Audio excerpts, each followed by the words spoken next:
Hi, everybody. Hey everyone. It's Pat and Ben, or Ben and Pat. Pick your favorite.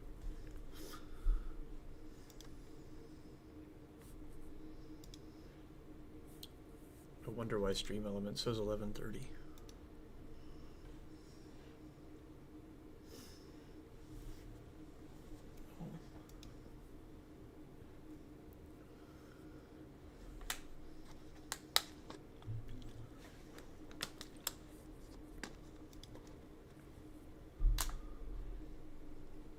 Oh, Yeah, can you do it again? Yeah. Hold on. I'll just do the date.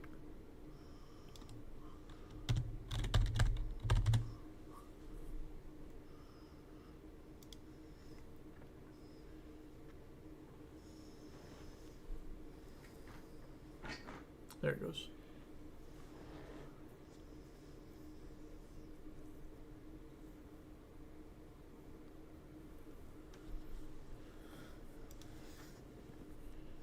Wait, it is working.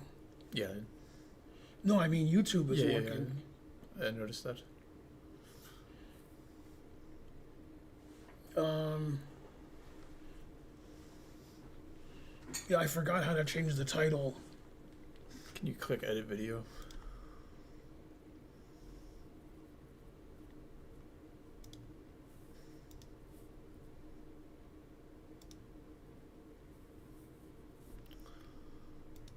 There we go. And then the title.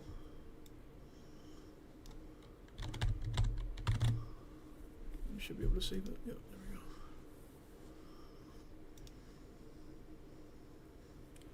go. Okay, so we are on YouTube. Hi, YouTube. Hi, Twitch. What's up, Chef?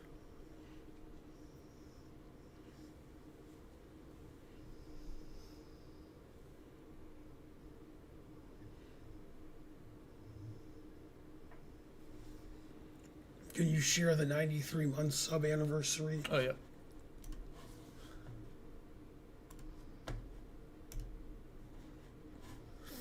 Karen's been subscribed for 93 months. Go, Karen. I've only been streaming for 89. Nice. What's up, Minkle? I am just some guy. Pay no attention to me.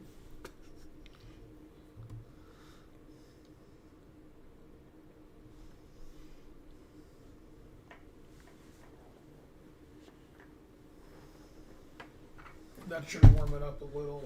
So I'll turn it off so it's not noisy. Okay. What's up, Starting Chess?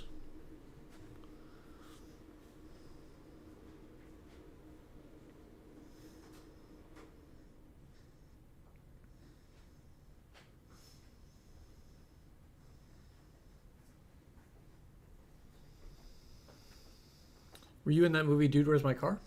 I wish. I was a kid when that movie came out. I think I was like 8 or 9.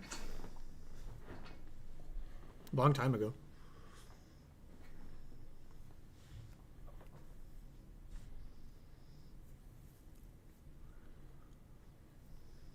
I'm still under the weather.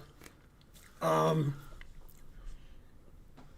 had blood work done at my urologist, and they said, come in again. And I did, do same blood work.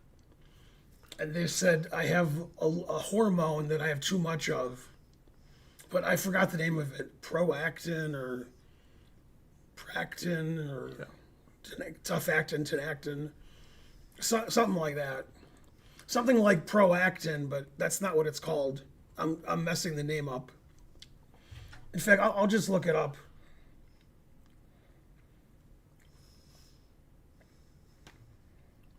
Prolactin.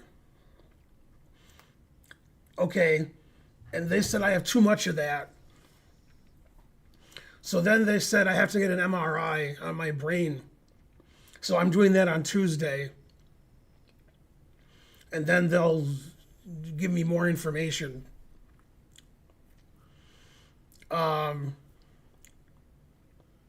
Like I could have a tumor that's causing that. so then they can catch the tumor and, I'll die later instead of sooner or something. Let's hope not. Yeah, but at least I'll know what's wrong with me. Yeah, yeah, So that'll be good. yeah. Like, I'll die, but I'll be like, see, I told you I was sick. And then I'll die. And then you'll be like, oh, he was sick. He wasn't just faking it. And then I took a genetic test from my psychiatrist. And it tells you what medicines you don't interact well with. And surprisingly, there were a lot of them I don't interact well with, like most medicines. And I'm taking some of them. So we lowered the doses and we're stopping some of them and so forth. So hopefully the MRI or changing my medications will make me less tired, because I'm basically always tired. The symptoms are I'm always tired. I'm always fatigued. I can't do anything. I can't stream, so I have Patrick stream. The other days I'm supposed to stream, I can't. I have no energy at all, and I just sleep. And I have trouble sleeping. So I'm like trying to sleep. It's like trying to learn. Anyway, I take a lot of medications, and I assume like one or two of them is making me tired all the time. But I change my medications and I'm still tired all the time. So there you go.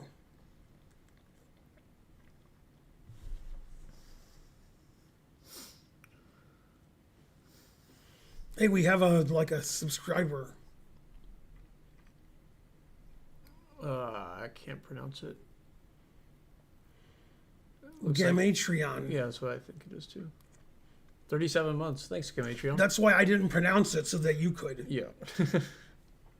Hey, we have another subscriber since I just said that. Rams fan. For 4 months. Thanks, Rams fan. Anyway, I'm seeing a lot of different doctors, and hopefully my medication changes or they fix what's wrong with me and I'm not tired anymore. And then I can stream normally and give lessons normally. It's hard to give lessons when you can't stay awake. Yeah. And it's not because my students' games are boring.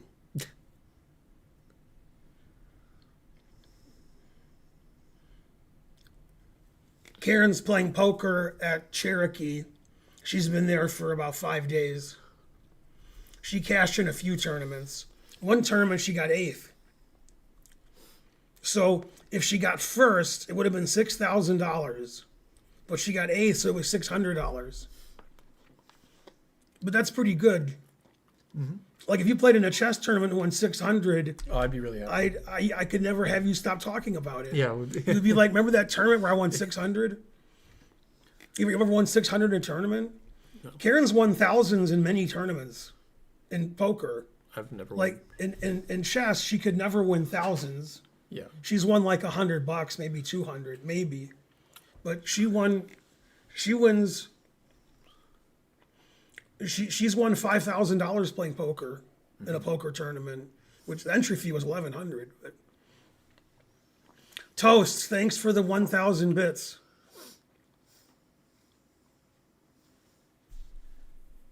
Bonarici won $3.50 at the He won about $3.50.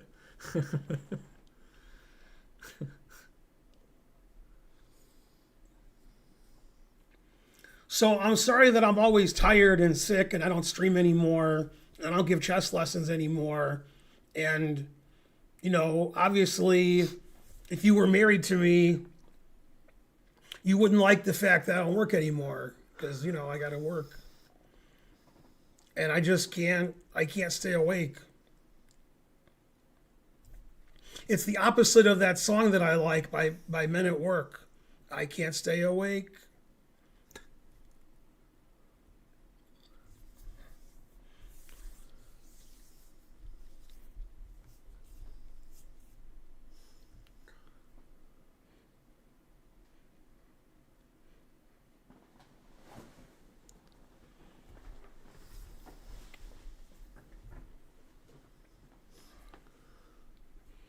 When you have to entertain them. I do? Okay. Everyone's wishing you a swift recovery.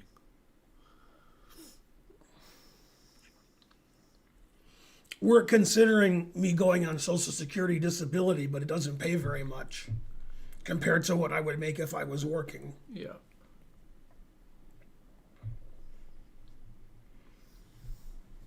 But we're considering it.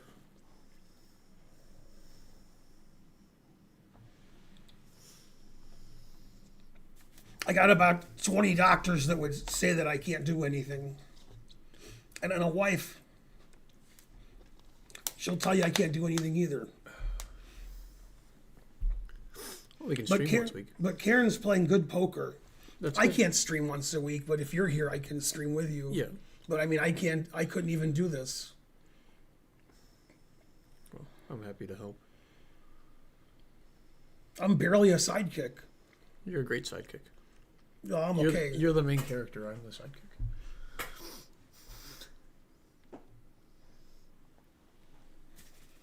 So basically, the goal is I'm not tired all the time, and I just like things are normal. But I don't know if it's the hormone thing or if it's medications I'm taking that are making me tired all the time. I assume it's medications.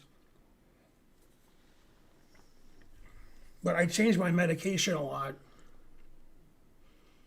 The one medication I haven't changed, which I'm changing now, is sertraline, which is Zoloft. And that supposedly my body doesn't absorb that well. So that could be why I'm always tired, is I take it and my body doesn't work. And it makes me tired. So that could be the culprit. Because I haven't changed that medication in the last few months. Other medications I have.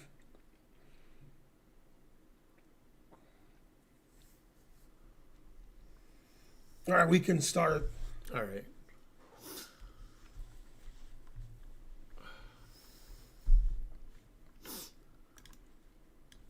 Okay, so we are looking at viewer games, obviously. And the first game is from Bonarichi.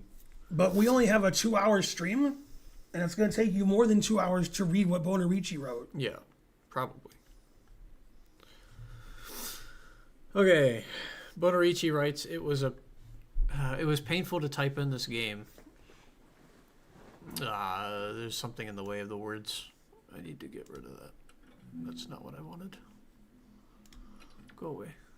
Hey, you did it. I did it. Is there anything worse than losing to someone rated 300 points below you? Yes, 400 points. I was going to say 301. Yeah. Yes, there is. It's the lecture he gave me after the game where he explained where I went wrong. Thanks, said- Mount Wani, for subscribing. He said my mistake was 34 G takes F3, which created a weakness on the king side. While it was clear to me that I had ruined my game with a series of bad moves from 27 through 33, and by the time of move 34, all was lost. Yet I had to grin and bear the insufferable lecture because clearly he was better than me and I was forced to listen. Blah, blah, blah, blah, blah. This is as far as Ben makes it in my preambles and how this preamble would end, but because I know Pat is reading and he is young, spry, and full of elocutory abilities, I will continue. All right, that's enough of that. Thanks, Worf May, for gifting a sub to deport Elon Musk. Yeah, Bonarichi will be disappointed to learn that my indolence is, in this case, efficacious. Okay, I'm going to paraphrase the rest. Destined to play Entitled Tuesday. I need the wins in slow chess. No matter the results, I won't quit.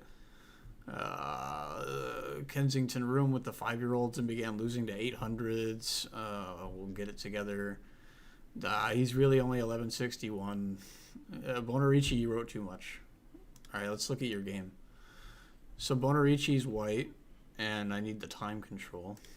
Time control. I don't see a time control. So I'm guessing it's a slow game. Some slow game. Hey, we have a subscriber. Hey, Drabbit TV. Wild Rabbit. A Wild Rabbit TV. Yeah, that's what it is. Thanks, Wild Rabbit TV. Bonarici put the time control. Okay, so it's game 30, delay 5. Is that slow chess? That seems like rapid. Both. Okay. Still theory. It's a Queen's Gambit declined with knight f3. Taking on c4 is weird. But okay, I guess you can do it. I assume e4 is critical. Yeah, and that's what he did. a6, b5, bishop d3. So far, so good. I have no complaints.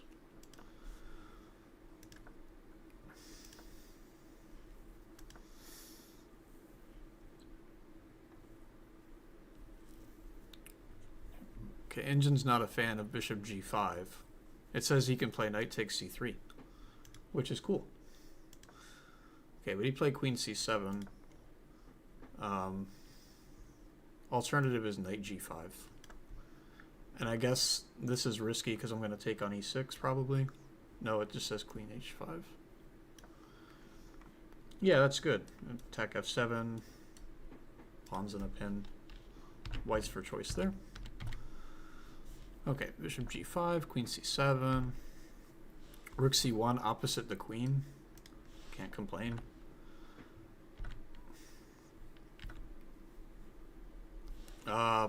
Engine prefers pawn takes. Maintain your center pawn with a pawn. But that's not why you played rook c1, so I understand your move. Yeah, after c4, bishop has to move. Bishop e2. Bishop e7. Takes. And b3 is correct. You want to strike at black's pawns here. And open the c file. Very good. That's a mistake. I have to figure out why d5. Okay, so bishop takes is easy to figure out. I just check and win. And after pawn takes, we play the Rubinstein move, queen c1.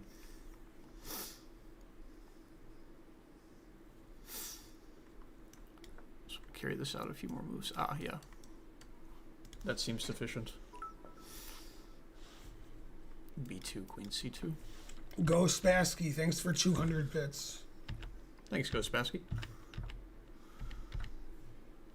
Okay, queen takes. Castles, rook fc1.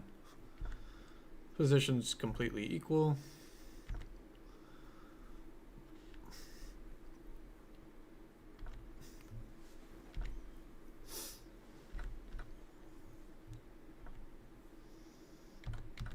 Rook c8 seems weird. Just loses a tempo, but okay.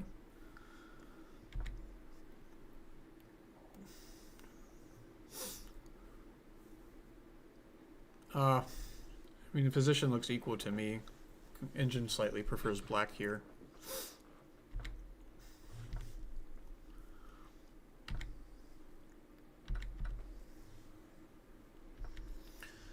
And I think that's related to 2-1 on the queen side. Black has easy play with making a pass pawn in a lot of cases. Knight b6 is a good move. Bishop e2. Bishop c4 is no good. Wants to take this and just get going. Over here. Knight c4 picks up the pawn.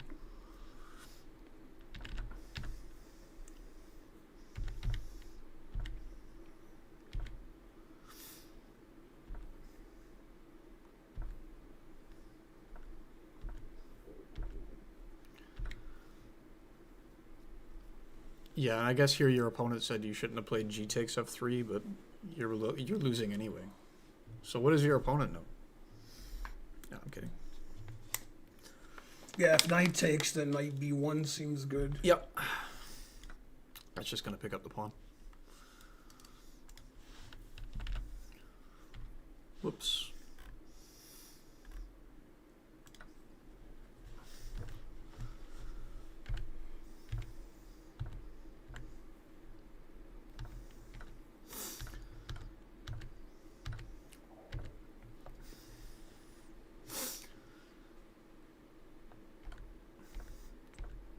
Yeah, black's just having all the fun here with the extra pawn. And white has weak pawns and no chance of creating a passer. Knight's kind of offsides here. It has to blockade this all the time.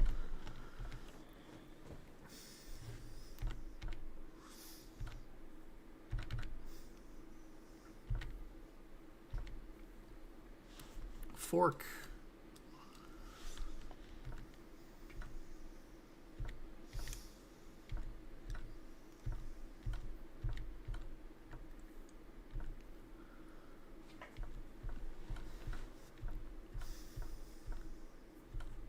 I'm blitzing through the moves because it's just a matter of technique. There's not really anything white can do.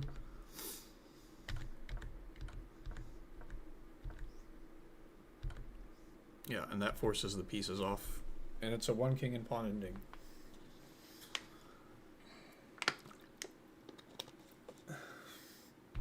Bonarici, do you normally play d4? I feel like you don't play d4.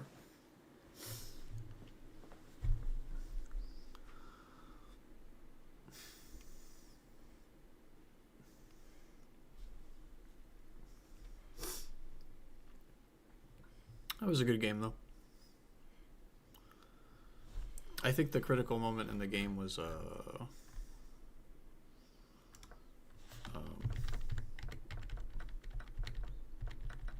right here. Yeah, d5's hard to see. Threatening d6, which is incredibly strong. And if takes, yeah, queen c1, making the battery and infiltrating on the 7th rank. That would have won white the game. What if we just play queen c1 here? And knight d7, and there's no problems. Okay. Gotcha.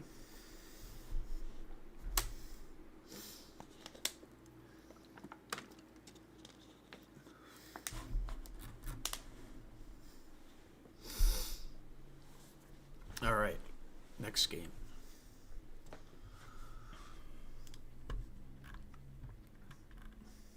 It's Deja Vu 2. Hi Ben and Pat, here's a 5-minute game from chess.com where I won by getting my rook behind my opponent's pieces in the endgame. Okay, 5-minute game, and our hero has the black pieces.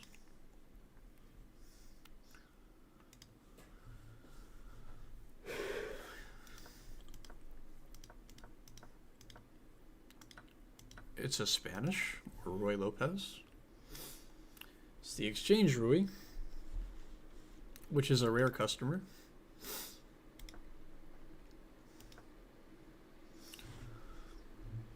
This reminds me of the opera game. Bishop g4 is bad because of d takes e5.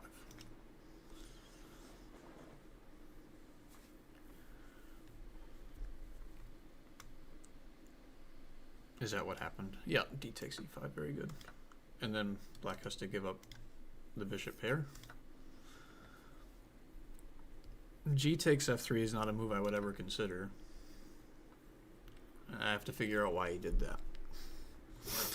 What are you afraid of? I don't see it.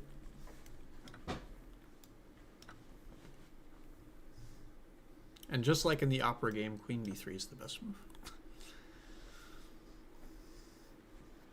But okay. I'm not sure why white played g takes f3. I can't figure it out. Just seems really weakening. Yeah, you gotta trade queens, otherwise queen h4 and wreaking havoc.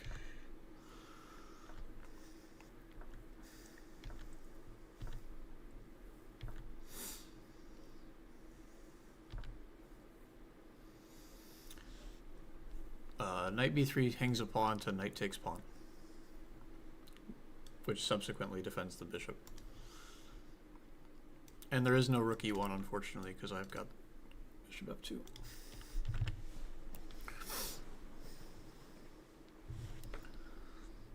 I did say the opera game Wild Rabbit TV.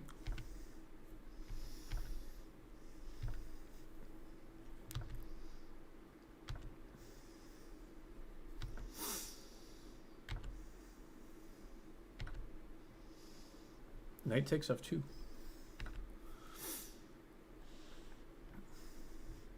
I guess you didn't want to do this.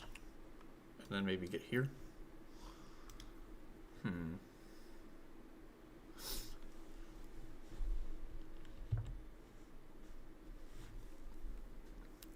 I'm trying to understand the inspiration behind knight takes f2.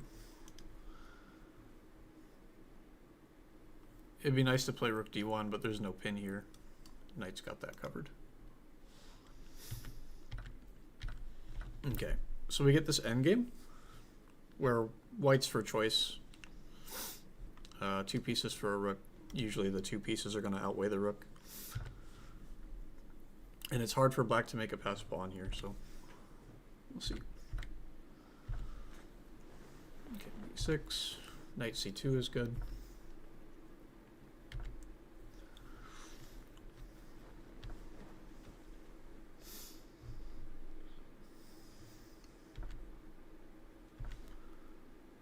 Never do that.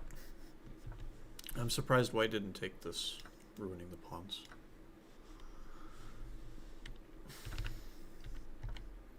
Okay, knight f3 is fine. Takes is fine.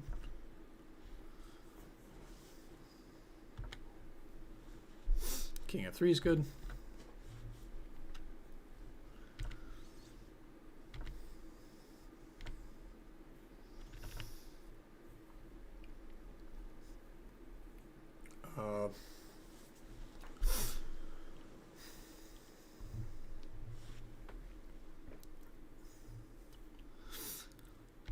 So knight c4 looks risky to me, involving the rook activity here. The rook can get behind, as you said in your preamble, the rook can get behind and start harassing stuff here, here, and here. You could play a4 or h4. Just keep the tension, keep your pieces where they are, and make slow and steady progress.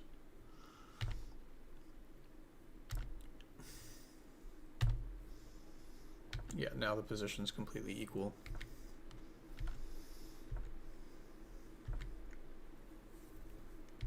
Yeah, and then rook e1. And suddenly all of white's pawns are going to come into question. Rook b1 is good.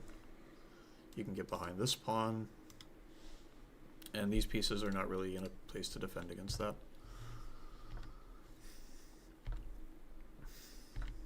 Yeah, down goes one pawn. Down goes another pawn. Yeah, just deflect the bishop away. Very good. And now we just have a pass c pawn. h5 is correct. Yeah, black's just taking all the pawns and pushing the pass pawn. Rook takes h4 is very nice. Yeah, and then now you just mop up and you resigned. That was good. So, for some reason, lower-rated players don't do well with 2 pieces against a rook. A lot of times, you see endgames like this, Yeah. where the 2 pieces are just better than a rook, and then the rook wins because the players are lower-rated, and they can't coordinate their 2 pieces. Easy to coordinate 1 piece. Yeah, knight c4 just allows too much activity. This is a nice square for the knight because it can't be dislodged by a pawn.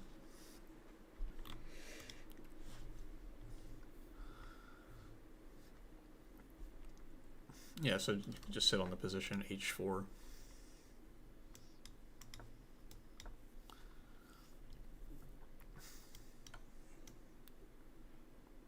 That's going to net this pawn and that one.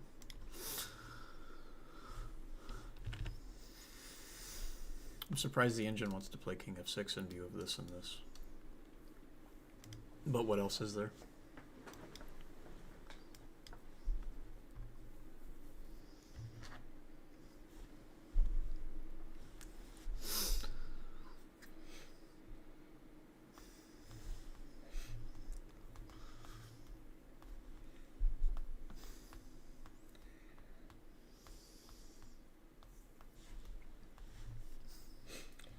All right. Karen's hand for hand.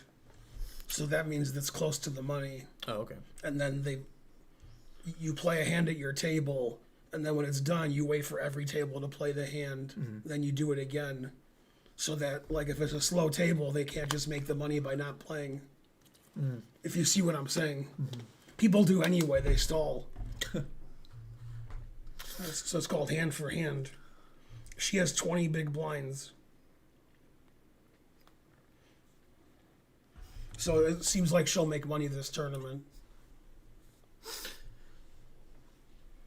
The entry fee was $400. Oh, Typically, money is twice what the entry fee is. Yeah. Like last place. okay.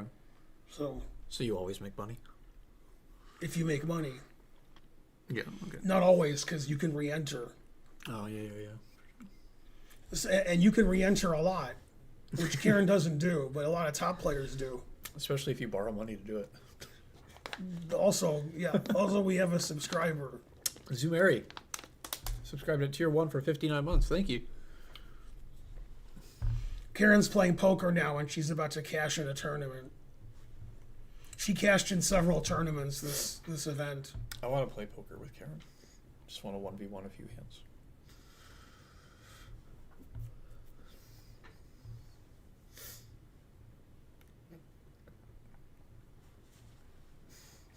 Do you have to change your strategy in poker, like the fewer people there are?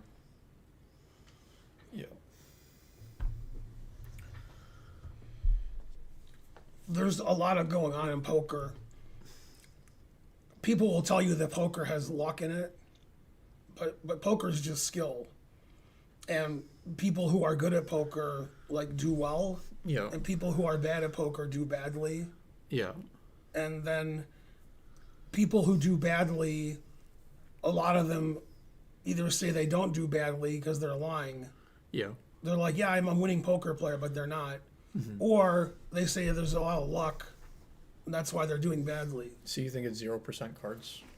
Like if you get pocket aces? Then... Right, because over a period of, years, you get the same cards everybody else gets.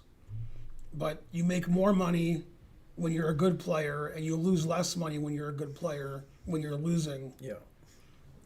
And you understand the very complicated strategies there are in different situations. And you're able to put your opponent on a hand. And you're able to make the bet sizing correct Yeah. based on how much money is in the pot and how much money you have and how much your opponent has and what the blinds are. There's a lot going on in poker. It's Yeah. very complicated. And what people do is they say, I had aces and I lost, so Yeah. I'm unlucky. And you had aces one hand and you lost. And you played thousands of hands. Yeah. And in the thousands of hands you lost because you're not good. That's fair. That's why you lost. It's not because of one hand. That's fair. If you have aces and you lose, top players also have aces and they lose. Yeah. Except they're winning players in the long run. Sure.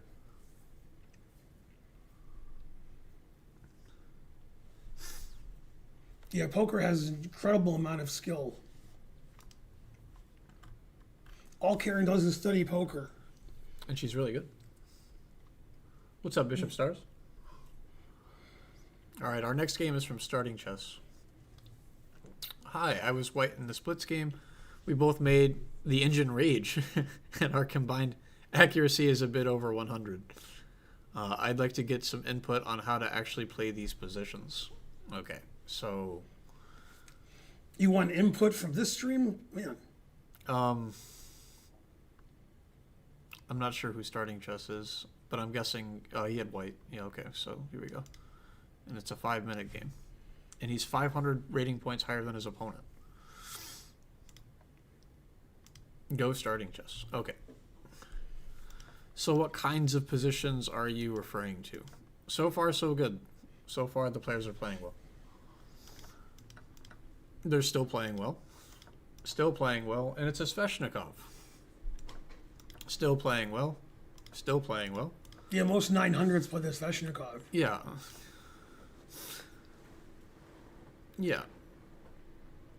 So this is your first inaccurate move. And it's related to the pawn structure and positional understanding. So this is like one of the more basic examples of fighting for squares.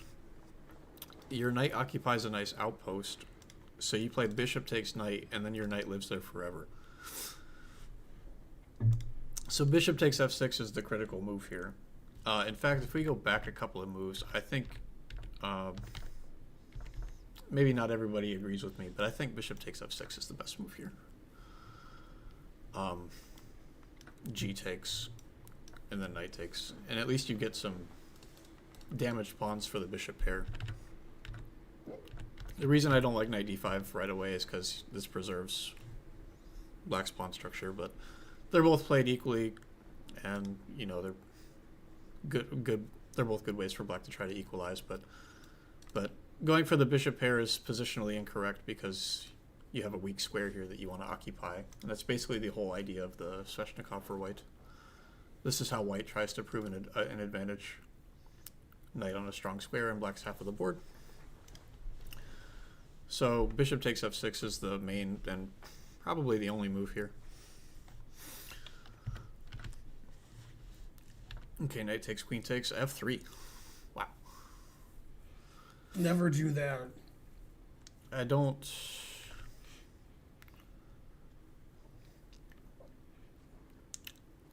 really understand f3. I'm not sure what you're trying to prevent. Like maybe you're afraid of this. I almost wonder if I can just take that, if that was black's idea. Because I do have this action going on. If black played bishop g4, You could just take this too, right? then you could take on f6. Yeah. I think white was worried about h6 and And knight g4. no, h6 and trying to win the e4 pawn. Ah. So like if bishop h4, then g5. Yeah. And then take here. Do I have queen d5 there? Yeah. Queen d5 idea, forking the knights. f3 just defends e4. Yeah, okay. Yeah, so what you should do is, your knight is on a3 is very poorly placed. I would argue it's more poorly placed than this bishop on f1. So the engine wants Always to... play bishop f1. Yeah, so the engine wants to strike at black's pawns here and reroute the knight to c2. And then from c2 it goes to e3 and then d5. d5 is your critical square here. This is a hole. And it's a hole because black can't control it with pawns. They're gone. So you want to occupy that with a knight. That's the best square. Or sorry, that's the best piece to occupy an outpost. Yeah, f3, I don't think you have any reason to do that. Okay, bishop b7. That's a poor diagonal for the bishop in view of f3. Now f3 kind of makes sense. But okay, you should still be gunning for c4, knight c2. And played c3 with the same idea. But c4 carries a threat. You're just looking to disrupt black's pawns here. Okay, h6. And again, you should take this. Ordinarily, you wouldn't trade a good bishop for a knight, but d5 is so important, and that's what's going to go there. Okay, you played bishop h4, preserving your bishop pair. Bishop f2, and yeah, suddenly after d5, all of black's pieces are going to be springing to life. For example, Karen's in the money. nice. We can take it, and then rook d8. And this is a good file for the rook. Knight's going to take this. I'm opening up the diagonal for the bishop. And your pieces are back here. So, okay. Black castled, which is quite bad. There's a lot of holes over here. Already play h4 and look to open this up. h4, g4, queen d2. King g7, long castle, and yes. Thanks for the $4.99. Oh, never really used. Thank you. How's my health? It's not good. I'm fatigued all the time.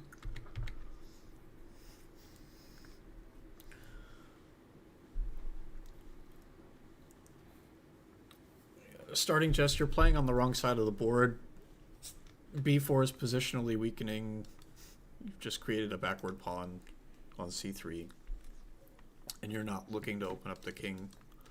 As soon as black castles, you should be looking to attack the king somehow. Especially in view of h4 and taking here. Or queen d2 and queen h6. So my advice to you, since this is a 5-minute game, no increment, I would play slower time control games. And look at these kinds of positions with an engine. And you can also look at Grandmaster games. Yeah, Grandmasters are the one that explore the ideas the most. And a lot of Grandmasters play the Sveshnikov.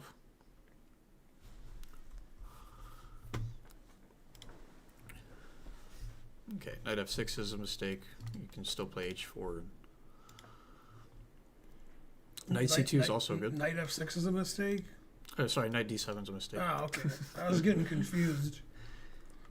Yeah, from c2, the knight goes to e3, where it observes d5 and f5, which is nice. That guy said something really smart. Good health can't buy you money. It can't. That's right. Yeah, that's true. How do you buy money? Not with good health. I guess you could buy a cryptocurrency.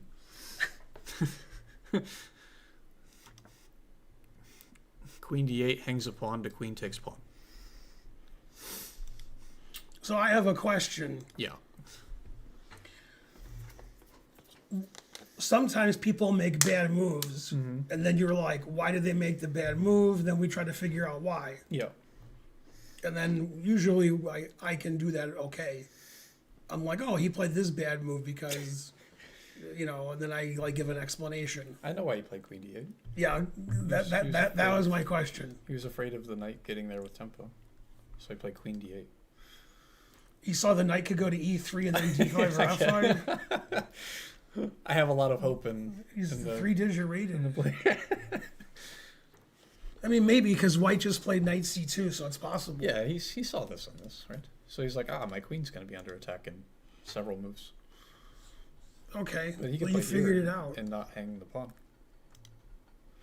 No, I was just trying to figure out why he played queen d8. That's my guess. I'm like maybe he saw this and this, and it's like I got to get my queen out of here. Yeah, okay. Okay, queen d8. That hangs a pawn to queen takes pawn. Now, based on your preamble, and I'm not looking at the notation, it's like 50-50 if you took it or not. Yeah, exactly. Knight e3 is good, but this was a free pawn, and that was a free pawn too. Okay, knight b6, which defends the pawn.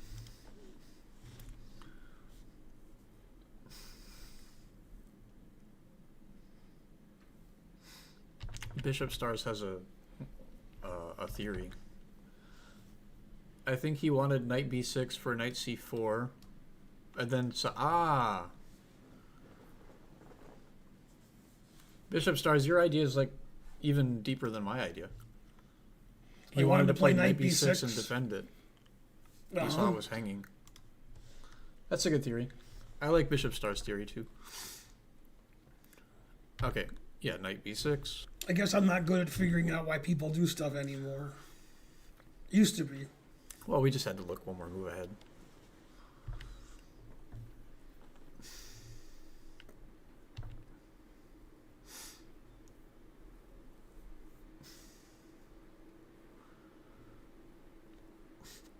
Queen b3, I guess you wanted to stop knight c4.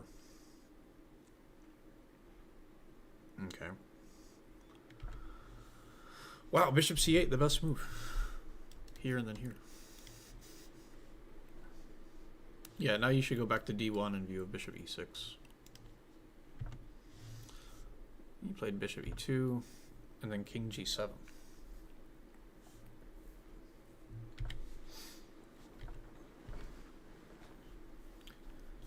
Yeah, that's not good, because now you have to occupy the hole with a pawn, and suddenly black doesn't have any positional problems anymore.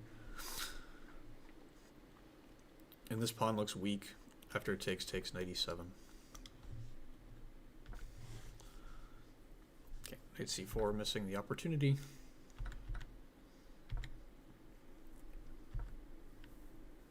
Queen d3 is good.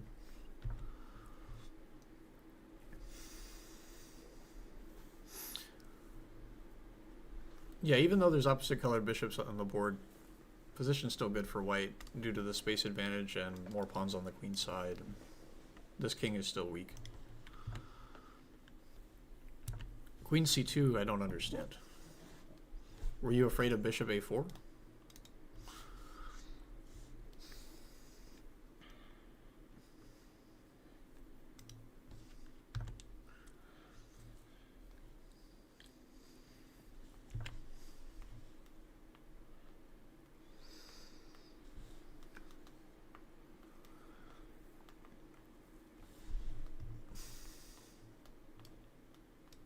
Queen c2 because he wants to castle and he's afraid of bishop b5. Don't I just have c4? And you didn't see c4. Okay. I frankly can't remember why I played queen c2. But you don't have to play queen c2 to castle. You have c4. And that blocks the bishop. And it asks the question, why'd you play bishop b5? Bonarici remembers better than I did. Interesting. Yeah, queen c2 is just a mistake. You just get your pawns going. c4.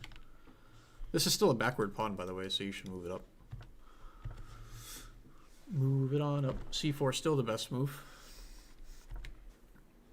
Yeah, and your opponent could have stopped you from playing c4 with queen c7, and then you have to defend this.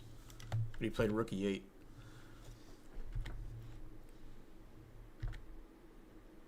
Yeah, the reason the engine hates this game so much is because every move you should play c4, and every move you didn't play it. Yeah, you just have a majority on the queen side, so push your pawns up. And a5 looks pretty anti-positional. And now b5 is a good square for the bishop because you can't play c4.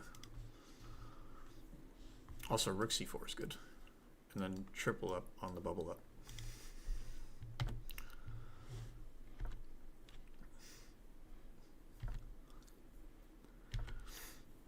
Yeah, starting chess, every move you should be playing c4. That's all I got. Backward pawn, push it up, and then push it up again.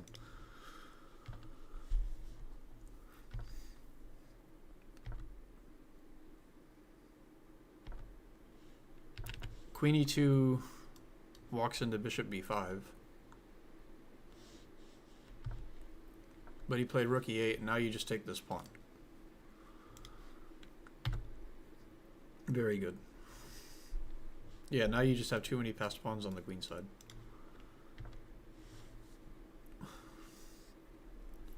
e4 is... That seems like it allows bishop d4. Yeah.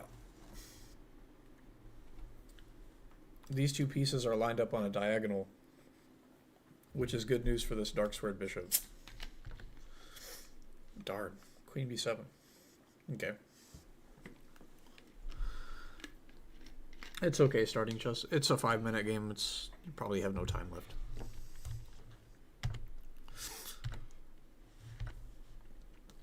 Position still completely winning. Rook f1 is nice, and then he lost on time.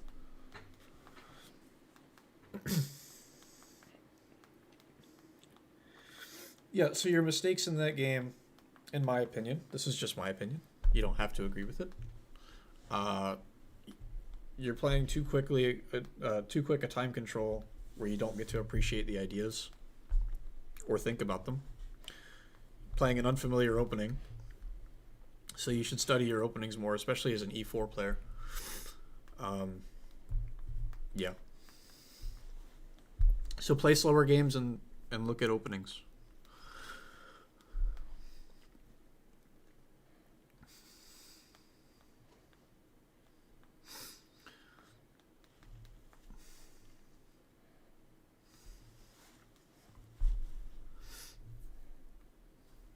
You got it, starting chess. Happy to help.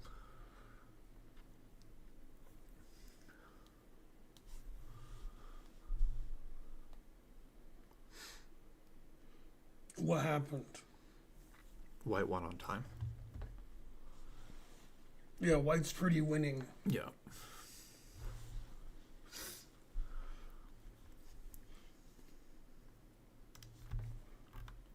All right, our next game is from Period of Time. Looking for ways I could improve my opening. I am not familiar with this opening, so I played a 3-day increment game to study it. 3-day increment? You get an extra 3 days per move? That's a big increment. I found this sequence after 22 rook c1. It's interesting how studying a position for days at a time gives me the impression that I can see inside my opponent's mind. I need more study for sure. My opponent could not resist a hanging center pawn, and so lost the game. Also, whenever you find a good move, look for a better move. Correct. Is good advice, as 26 queen b1 is a miss. Any advice on playing the opening better? Okay, so I guess it's one move every 3 days. And our hero is black. So correspondence chess, also a rare customer. I don't think I've ever reviewed a correspondence game before. Okay, it's a Caro-Kann. If you need help with this opening, you should ask Levy Rosman. Yeah, bishop c4 is not a good move. Just walking into d5. That's why black played c6. He wants to play d5. So you just put your bishop on a square where it can get attacked. Okay, free tempo. Bishop b3 hangs a pawn to pawn takes pawn. So you should take the pawn. Very good. Man, 3 days of moving. This is the best white could come up with. Bishop c4, bishop b3. Yeah, this is just a silly gambit. You can't really play gambits where black's just developing their pieces naturally. Bishop f5 also. I think white could play Yeah, that bishop f7. or knight e5 first. Oh yeah, knight e5 is even nicer. I don't know if it's nicer, but it's good. Well, you just give your opponent the chance to blunder, right? Mm-hmm. Yeah, so this is a pretty common tactic. It's only available if, like, obviously knight g5 is not the right move. Sometimes it is, but here you got to fork the bishop back to get it. So this is just simple, like, checks and captures. That's why bishop f5 is correct. It is, Andrews. It happens a lot. Like, a lot. Okay, but white didn't find it. Okay, so first piece of advice for your opening play. When there's a bishop here, eyeing f7, you got to look at that every turn to make sure it's not winning. And you know, if you bishop g4, if you just do some simple calculation, you see that you come across this check. Forks the bishop and the king.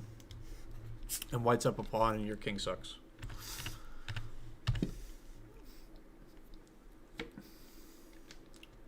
What's up, CL Smith? Okay, white decided to castle, and now you can get rid of that. Very good. Yeah, black's just up a pawn here.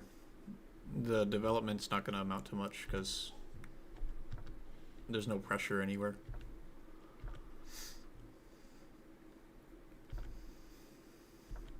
Bishop f5's good. Castles is good.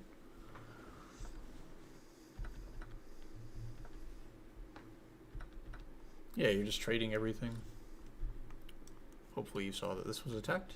You did. Very good.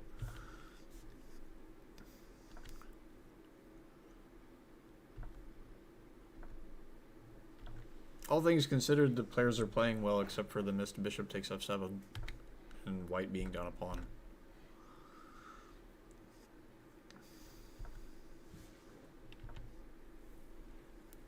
Bishop c2 is bad because you shouldn't trade pieces when you're down material, and you're not even trading. I think this is just hanging. I guess he wants to take this and then mate. Ah, okay, so bishop c2, you can't take this because of mate. Got it. I saw it in time. Yeah, but you could never play f6. And then this is attacked, and you stop the mate. Queen c6.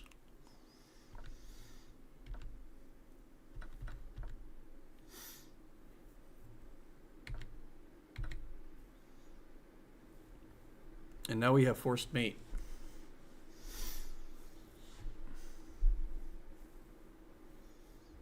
Who in the chat sees the forced mate?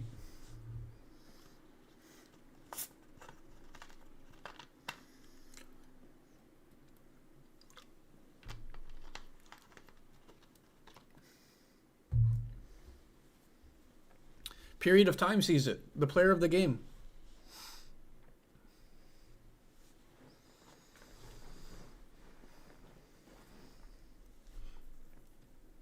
Anyone? You got this. You're all good. Rook takes rook, and then queen check, and then rook back rank. Close.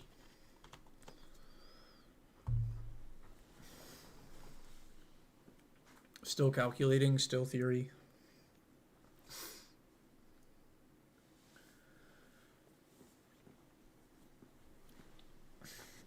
Any recommendations on the ready b3 opening? I have a student that plays that. You could ask him.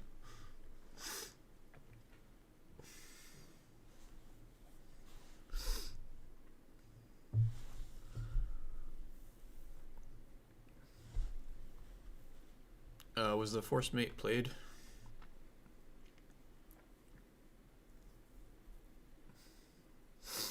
Endowed Magikarp is correct. Takes. King takes. Queen b1 check misses the forced mate because the king's running around this way. Queen d3, and then after king f2, queen e3.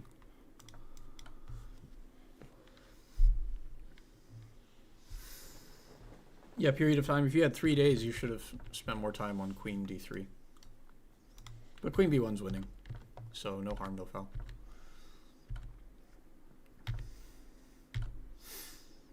And then your opponent threw in the towel because the best move is queen takes rook.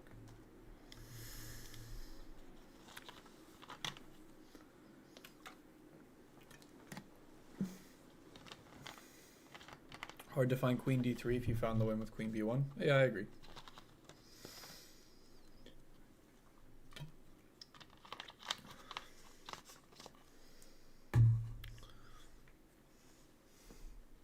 Yeah, so you played the opening fine. Your only mistake was here, missing bishop takes f7. So the lesson is always look for checks and captures.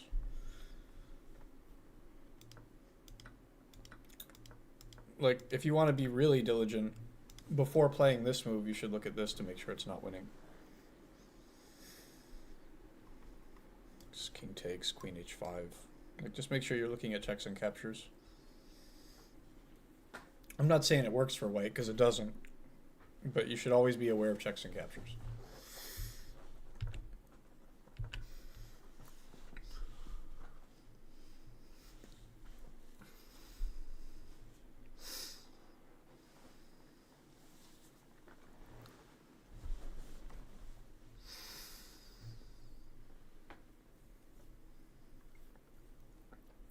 I didn't even see the mate threat with the knight, so I'll have to work on it.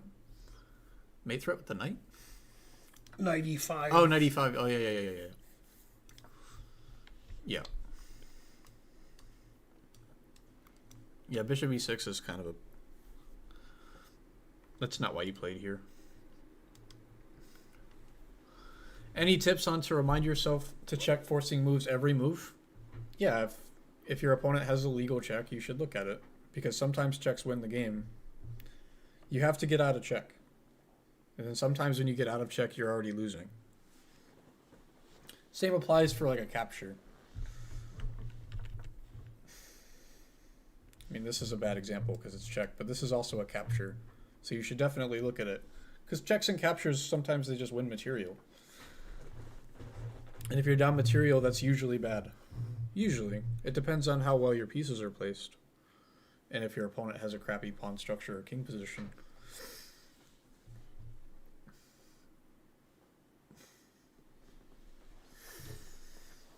And this is also why blunders happen, because you don't look at your opponent's most aggressive moves.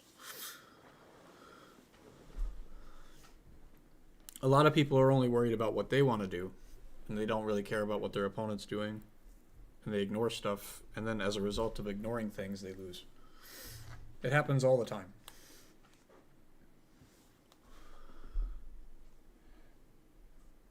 Bonarici is correct, but we're here to improve on this stream, so you should always look at your opponent's checks and captures.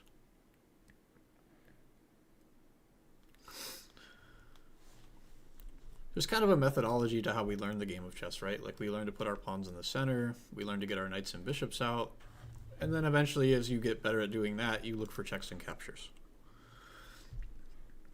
And then you start doing tactical puzzles and then looking at openings, and then eventually you're a grandmaster. Because you do that so often, you do it all the time, and you do it quickly and effectively, and you get better.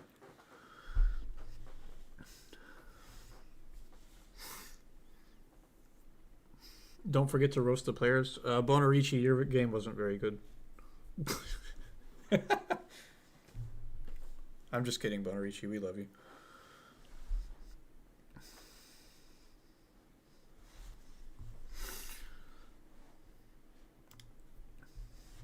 I started looking at checks because all of my opponents started finding devastating checks and I had to keep up.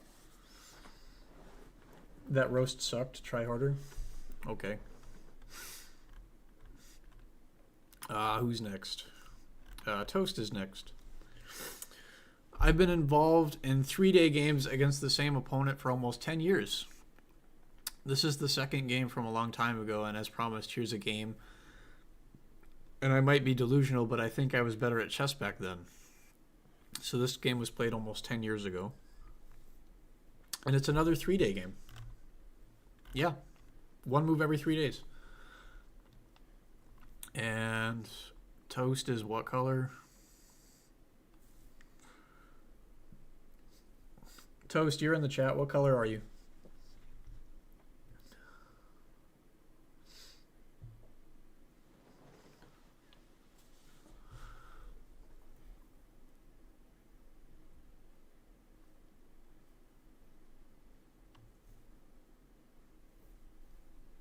I assume he won.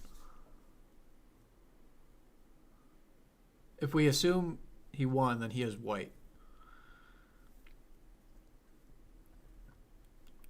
So let's just assume he's white.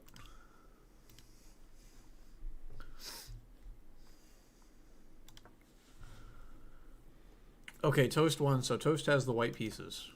It's a French defense. No, it's not. Never mind. I spoke too soon. Yeah, this is just random opening play. Hippopotamus defense, as it's called colloquially.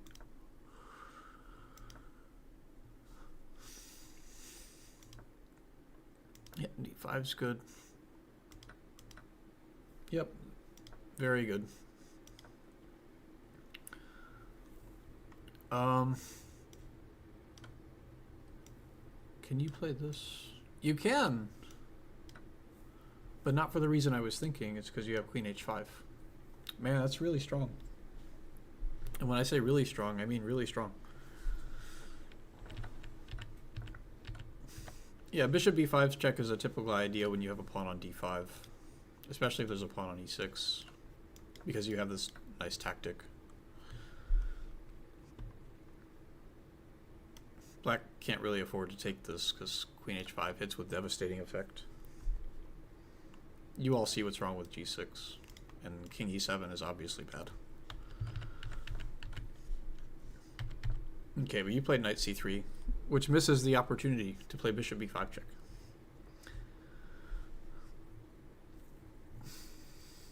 Isn't there some famous quote like, I would have played a French, but I didn't have the energy to push the pawn to d5?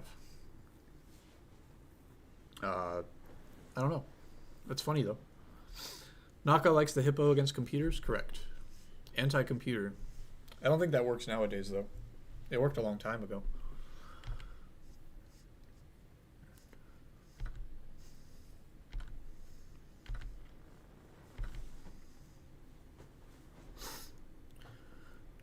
Yeah, position's just completely equal now. White's actually behind in development, and the pawn structure is symmetrical.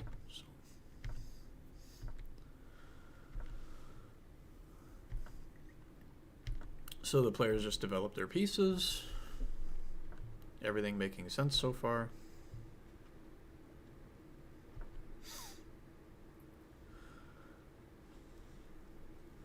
Yeah, c4 is positionally bad, giving up the b4 square.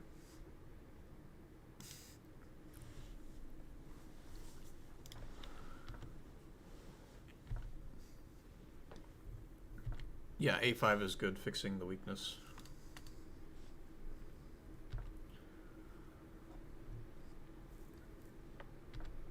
Knight a6 is good, eyeing up the b4 square. f4. Do you have the same rule? Always play e takes f4? Yeah. Always play e takes f4. Rook takes knight b4. Strong knight, weak pawn.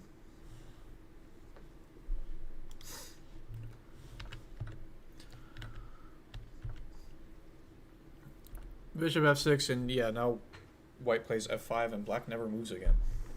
Bishop's been dislodged, and it has to go to a poor square. It has to go to the archer's Naxon square. Bishop d7. Well, I don't understand. Do you remember the game where Kramnik accused Danya of cheating because he like pointed out that bishop c8 was really interesting? Mm-hmm. Yeah, so he pointed that out. Kramnik was furious, and he's like, "What's the point of this move?" And Danya's argument was that the bishop on c8 was tied really nicely with the pawn structure, which it did. It was like out of the way of everything because his rooks were centralized. And Archer's Naxons defended him by showing him games, like 4 or 5 games where Archer's Naxons played bishop c8, and it was the correct move. Mm-hmm.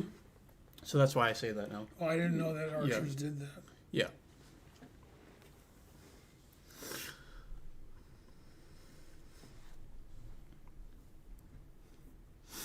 Go Archer's Naxons.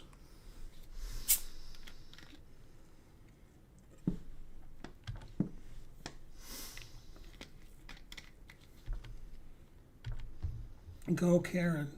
Yeah, go Karen too. No, knight b4. That hangs a pawn. Takes, takes, takes. Yeah, you can just play c6 attacking the knight and defending the a5 pawn by discovery.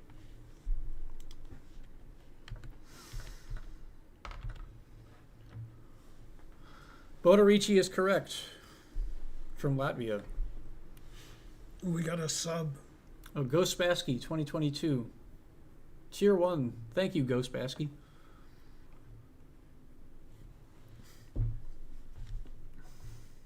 I might be mispronouncing it. It might be Naxons or Naxons. I can't remember. But you know what you figured it out. Okay, now white's up a pawn.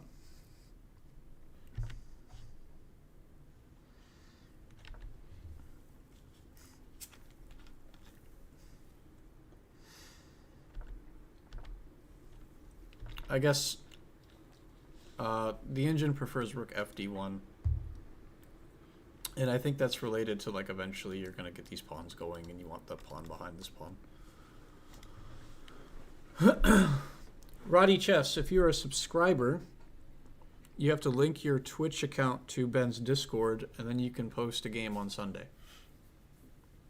Exclam analysis. Exclam analysis.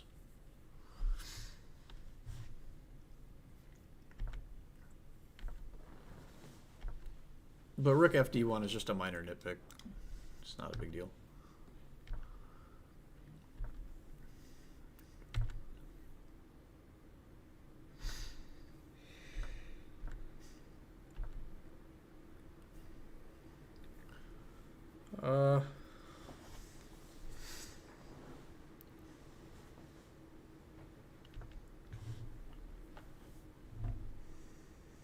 Okay.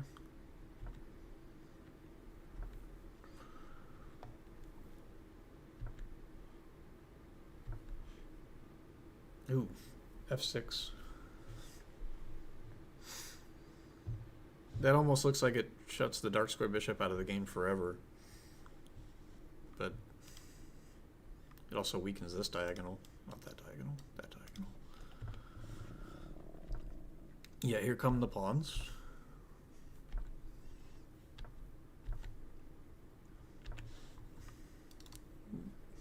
b5 is just simple, right?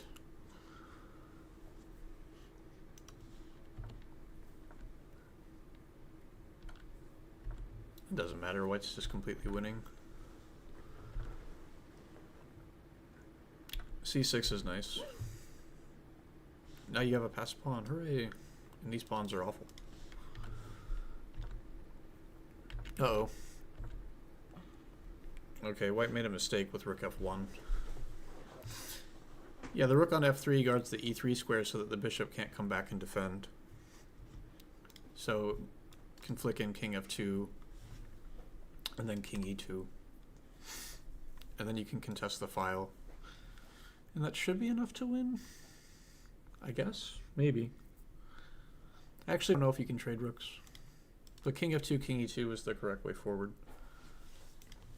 After rook f1, you give up the e3 square so the bishop can come back and defend against the passed pawns and blockade them. Was the e4 pawn hanging after the rook to d3 move? No. Okay. Just gonna go back and look, but You can look because oh, okay. there's tricks. Yeah, okay. Right here? Ah. Don't I just take this? Yeah, that's why no Yeah. was the answer. It's defended by X-ray. So now I'm attacking your rook, and I'm attacking the bishop, and I'm up a rook. So if you take my rook, I take your bishop. You take my bishop, I take your rook with check. Good question, though. Okay, here we go. Back to the game.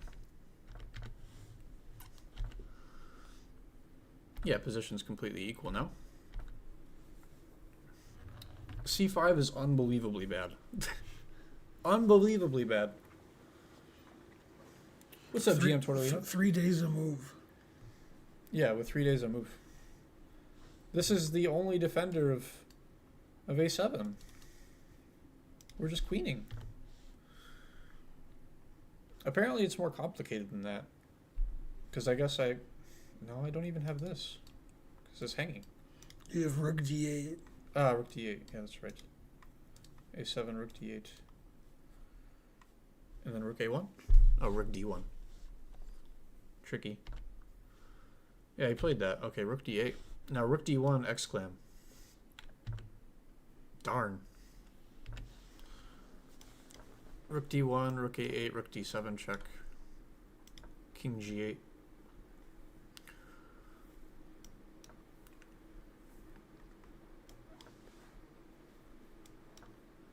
And the engine's tough. It took like 5 moves for it to do something about this.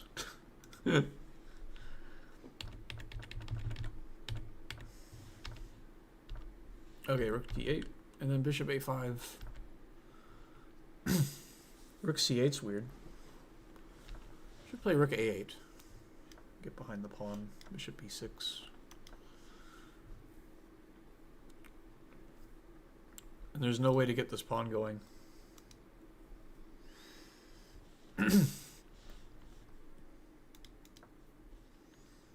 Yeah, rook b1 is the correct move. Now you just threaten this and rook b7 check. The explosive move. Yeah, and the game's over. So we can just blitz through this.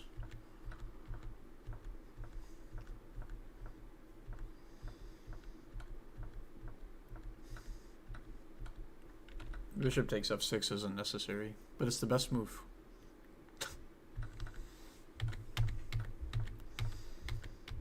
And then resigns. Yeah, resigns is good. That was a good game. I'm feeling like shredded cabbage.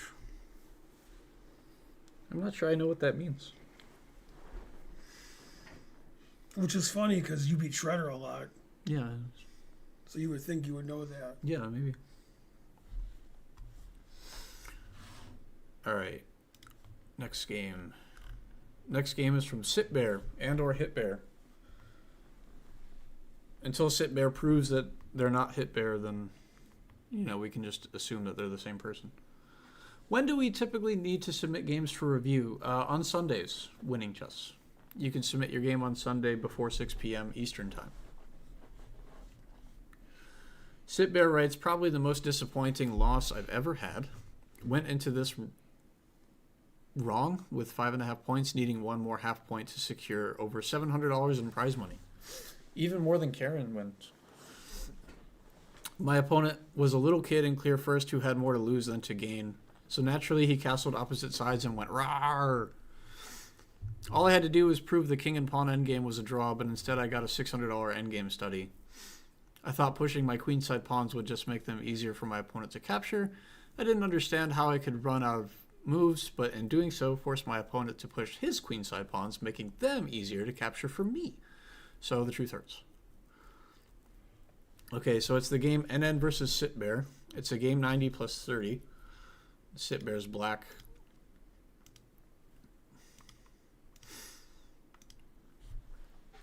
All right.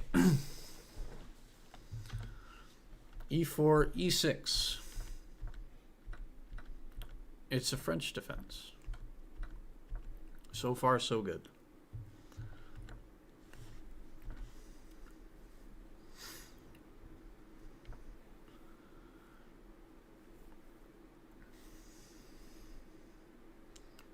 Calling that a mistake, but looks like a pretty natural move to me. Hard to get the bishop out on this diagonal, so I guess sometimes you just do that. Like in the Fort Knox French. Okay, bishop d3, bishop b7, queen c2.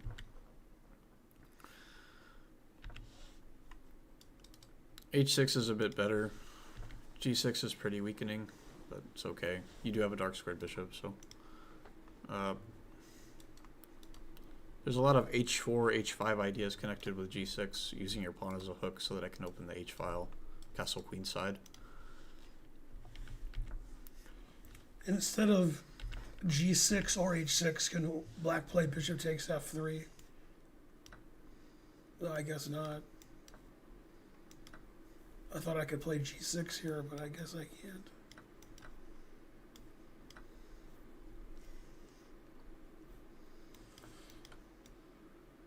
Yeah, it's a lot of attack.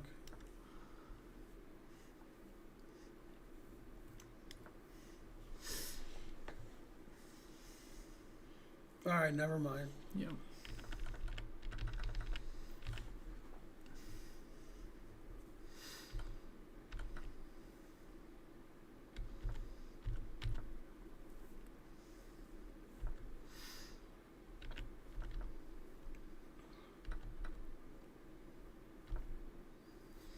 Knight d7 exclam.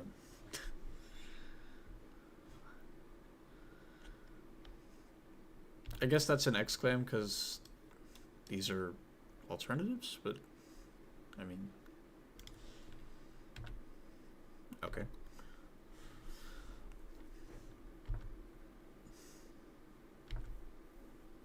Yeah, surprisingly, black's not dead lost here, but you have to defend accurately. What other move is there in the position? C6 and knight a6, I guess, are technically possible to defend the rook, but those are both inferior.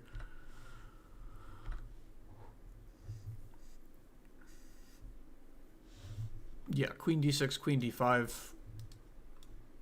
attacking the queen and the a2 pawn. And if you can get the queens off, you just pretty close to equalizing there.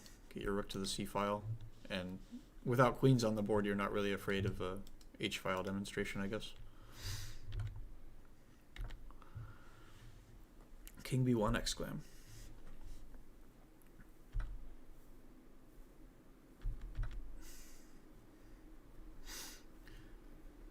Yeah, I'd be afraid to open the h file with queen still on the board personally, but okay, I guess you reasoned that you had this under control.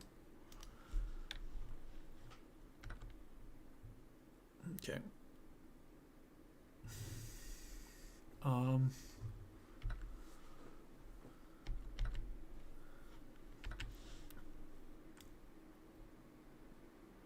Bishop d4 here would have been the best move. E8. There's a funny line there, knight f3, queen e7, bishop e7, rook h8, mate. Yep, that is a funny line.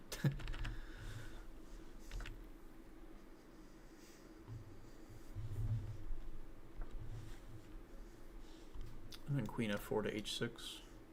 So bishop g7.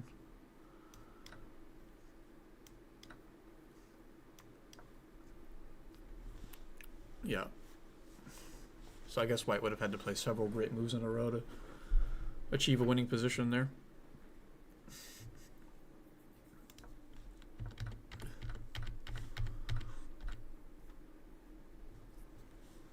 Yeah, so in this position, black's threatening the queen and queen b2 mate. And if you don't want to trade queens, you have to play queen b4 because the c2 square is covered. But then rook c4, and that sucks. I guess we can carry it out one more move. Yeah, that's a lot of attacks. Suddenly the initiative is black's. Black's just winning here.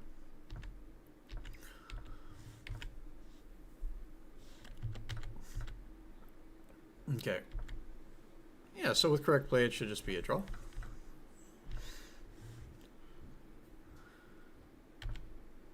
Never play f6, but that's the only move.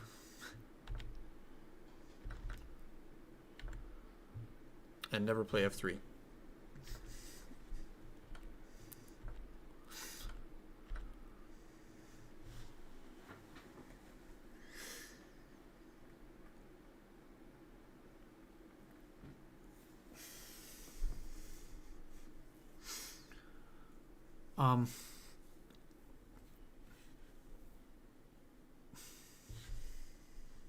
Yeah, should just be a draw if you just get your king to the center here. I'm trying to refute this plan. I guess the king just comes over in time. Or you can play g3. Also good. Yeah, so just get your king to the center and neither side can really do anything.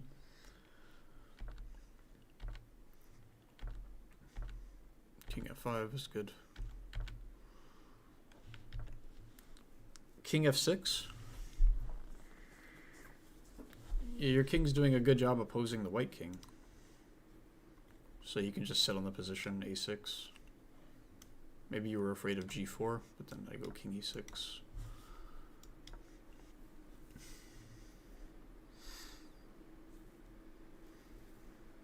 I don't see how either side does anything. This pawn restricts the king's entry. These two pawns cancel out these two pawns, and white can't do anything with these pawns. So king f6 was just a blunder, an unforced error.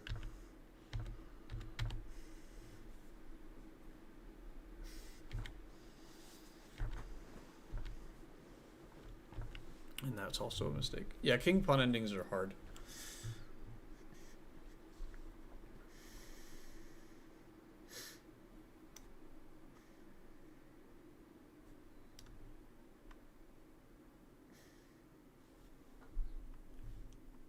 Yeah, I guess the way to win is to go here.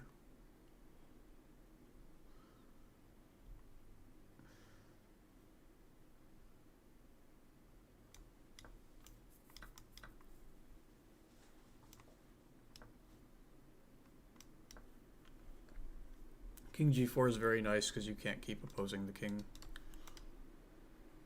Got a pawn in the way. King e6, king g5, king f7, king h6, and here we come.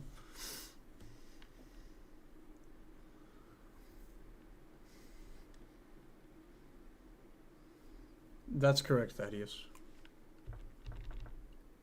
What if you just push? Push what? And where?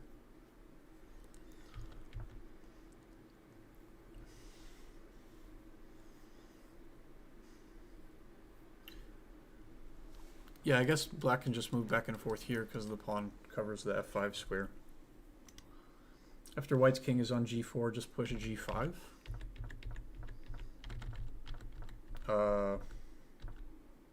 And then king h5.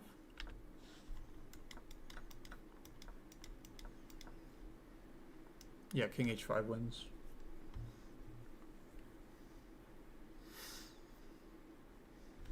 It says b4 also wins. Eventually, black's just going to have to give way here.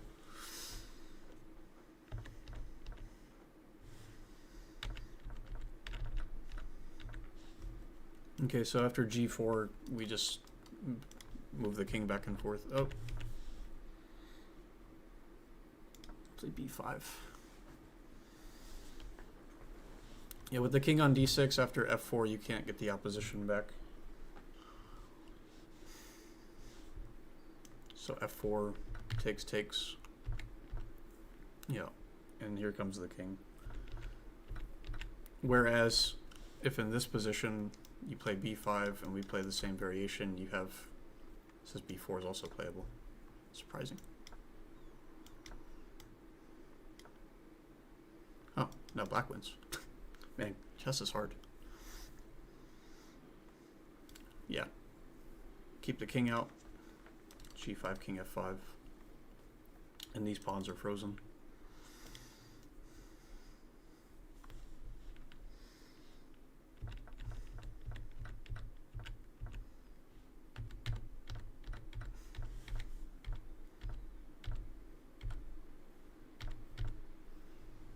Yep.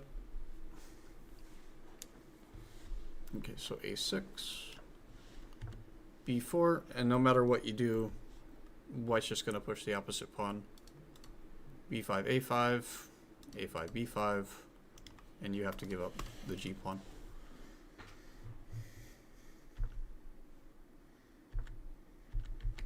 And then black resigned. Yeah, that ending's way too hard for a sit pair. If you want to play that ending correctly, you'd have to be the strength of, I mean, at the minimum, hit pair. At a minimum. I mean, there's no way to avoid it here. I guess you don't have to play king g7. You can. It's rook f7, I think. This is rook c6. And then rook e6, I guess. Yeah.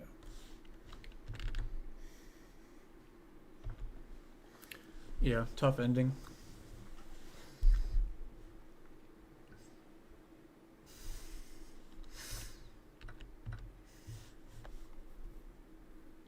All right, let's look at the next one. It's from PW Siegel. Greetings, Ben and Pat. I played in Alpin against a stronger player and got a pretty good position, but I didn't and still don't really understand why it was good, and I ultimately got myself into trouble. The game was ultimately decided by time pressure. A win is a win, I guess. But I would like to understand what happened in the middle game better if you can help. Okay, so PW Siegel's white. And it is a 10-minute game. No increment.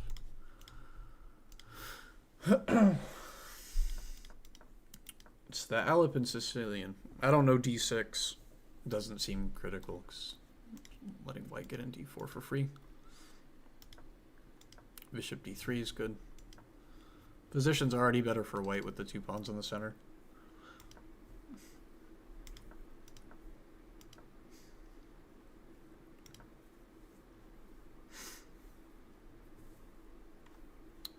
There's Wasn't like e5 early, e1.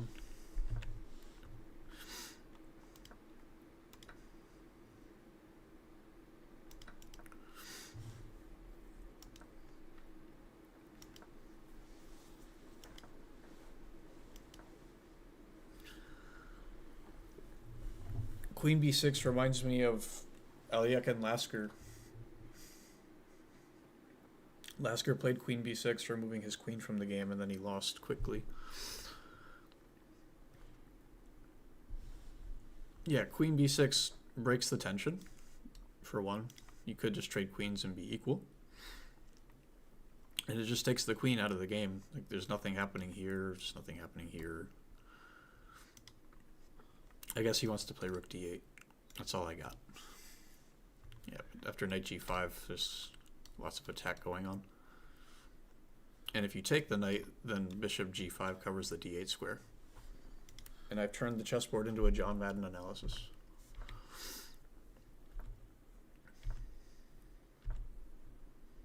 Yep, so far so good.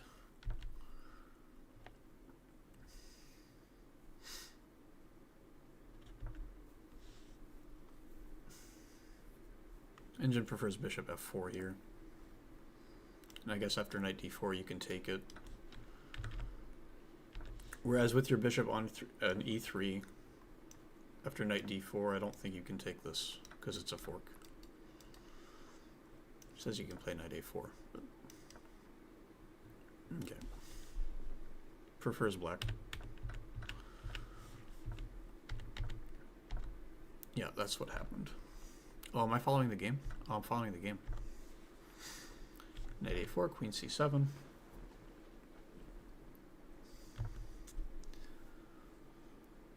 Bishop f4. Queen c6. Bishop d7 puts pressure on the knight and ties the queen down.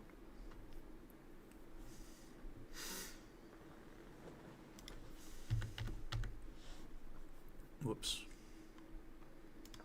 Okay, b4. And then knight takes pawn.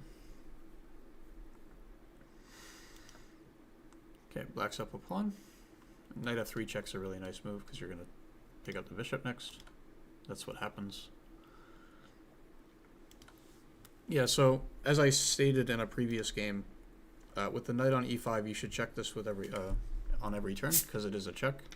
And you do have an unprotected bishop here that's lined up with a queen. So that gives black the bishop pair, and black's already up a pawn, so that would have been really good. Or, yeah, actually, I'm following the game. So yeah, this is really good for black. 5, 83, queen g5, e1. Yeah, white's starting to untangle playing against this pawn. This is a beautiful bishop.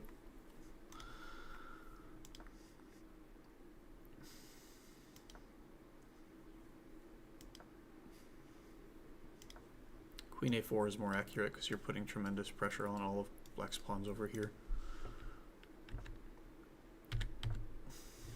Queen b2. Always sack the exchange. Am I sacking the exchange? Yeah.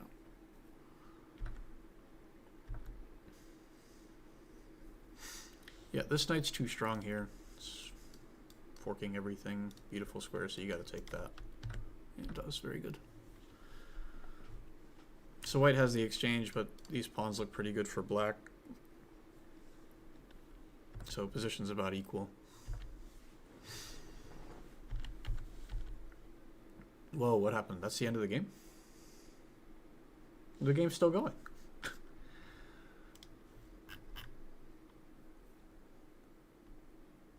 Did you win on... Oh, you ran out of time here? Oh, man. Yeah, game... Okay.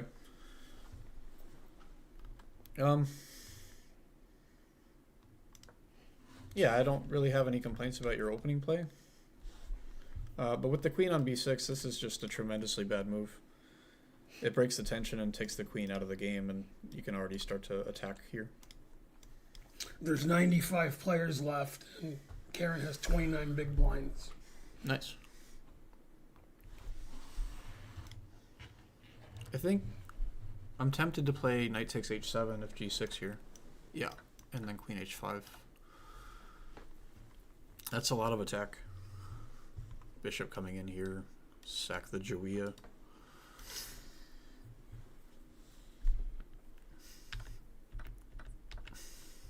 Alright, last game is my game. Hooray! Okay, this was a game that I played at my chess club. Is this why the engine liked white so much? Yeah, because he took his queen out of the game and you could have attacked his weak king. When you have a pawn on e5, I'll go back to the game. This pawn on e5 is really good for attack, especially kingside attacks. White doesn't have the kingside knight defending everything, so knight g5 just puts pressure on everything. So you gotta take it, which gives you the bishop pair. That's good. You're controlling d8, so no rook d8. That's good. I'm gonna turn the heat on. Yeah. Too cold. The engine is suggesting g6, but bishop h6. And I guess if rook d8, we're just playing queen f3 and getting in this way. You have to play f5, and then we en croissant. And this is just too strong for white. Just do a piece-by-piece comparison. Compare these pieces to these pieces. These pieces are surrounding the king, especially the pawn and the bishop. And these pieces don't do anything at all. So even though, I guess white's up a pawn. White's only up a pawn, but it's +5.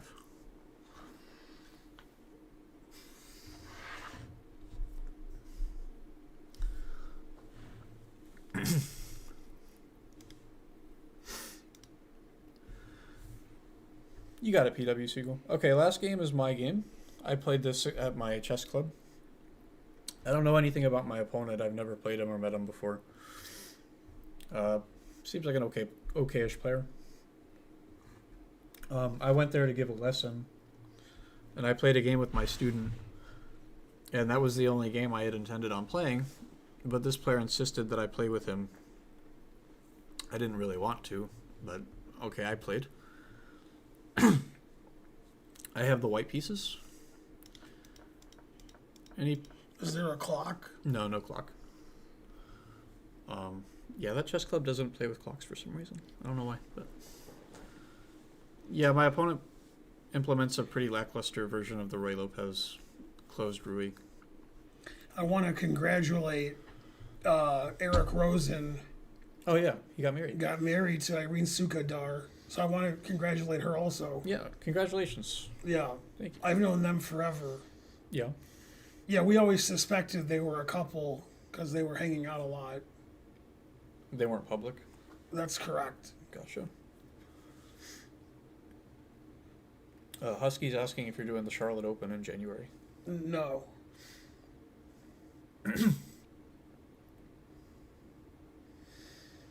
Unless I somehow feel better, but it seems unlikely. If I can get my meds in order Yeah. and my, Keep hanging on to hope. if I feel better, You'll feel not better. the way I feel now. You're going to feel better. And you're going to be up and at 'em in no time.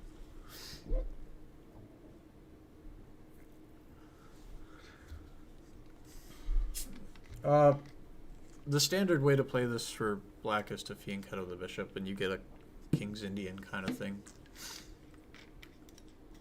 But, okay. My opponent didn't play that way. Plays bishop d7. And I just play standard Ruy Lopez moves c3, rook e1. Eventually I'm going to play h3 and d4.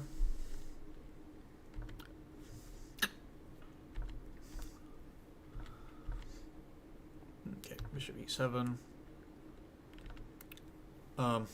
Okay, it's changing its mind. It says I could play d4, but I didn't want to allow this bishop g4 thing. But I guess it doesn't matter. Okay, here comes d4.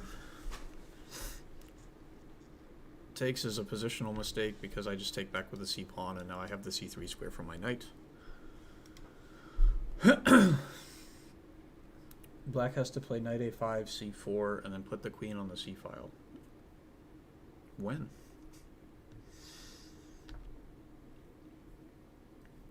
Yeah, queen c8's... I'm not really afraid of this stuff. So I just played e5. If he indulges, I figured I could take this, and I can. But it says I can just take here, and if queen takes, just taking all of his pieces. Black doesn't have enough pieces around my king to checkmate my king. And there's a number of ways I can defend. Knight g5, or rook e4 to h4 in some positions, if the bishop's not here.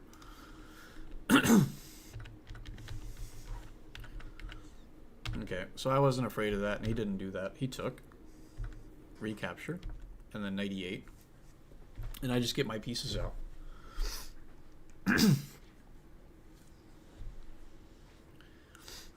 Yeah, in this position, white has more space, better placed pieces, and the safer king. And these pieces are just completely uncoordinated. So he plays bishop b4, which is quite bad. And now we get a similar idea that we saw in the previous game, where okay, there's no bishop here, so I just go knight g5 and put pressure on everything. He played h6, and I didn't play the best move here. I considered it. I think I remember considering it, but I can't remember why I rejected it. Best move is e6, and it's possible I rejected it because of this, but I mean, I'm just forking pieces, so I'm actually not sure why I rejected this. Bishop takes, knight takes is easy to calculate, so I'm not sure. It's also possible that I just thought this was good for white, so I played that instead. Okay, knight takes f7. Rook takes f7 is not good in view of e6. Just forking everything. Takes, takes. Queen b7. And I think this was my longest think of the game. I considered this, this, and this. And this. And I wasn't sure. Like, I felt like I had too many good moves here. But I gotta play something. So I play queen h5. Completely winning. And then knight f6 hangs everything. Queen takes f7, king h8. And then I just smash through. Bishop h6. These pieces aren't really good for defending the king. This piece is, but after takes, I'm going to take it.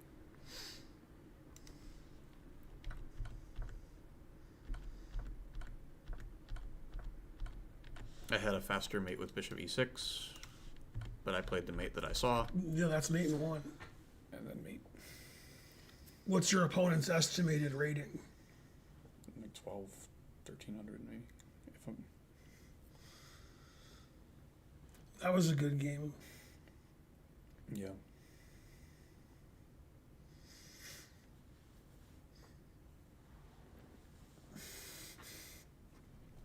Thanks, Bonarici. 1850, that's being generous. Whoa, Ruf May gifted how many subs? 10 subs. Thank you, Ruf May. Thanks, Ruf May. You are the best. Good job.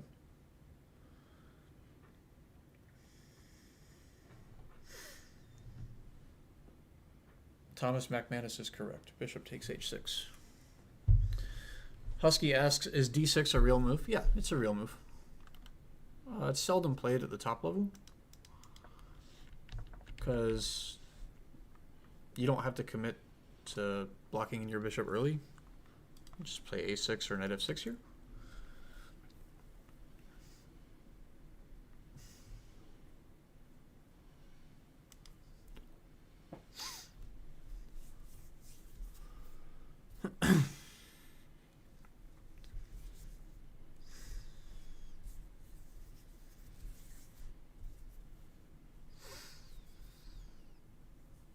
No, that's all the games we have, everybody.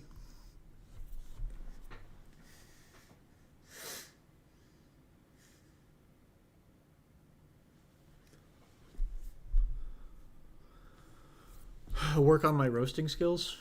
That's Ben's job. That's why we have Ben. Thanks, Ghost Pasky. I laughed, I cried, I learned a lot. Perfect. Yeah, I want to thank Pat for doing these streams. You know, he doesn't have to, and his pay is Thai food and pizza, which is pretty good pay. Yeah. He's a professional. But yeah, I want to thank Pat. Otherwise, I couldn't do these streams. Of course, Ben.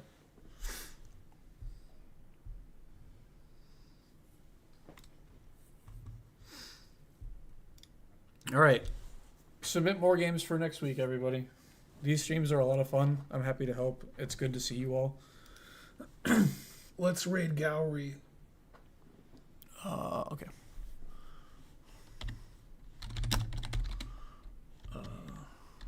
You gotta do. Oh, I thought I did. Slash. Yeah, can you click there? There we go. All right. Enjoy Gowrie stream, everybody.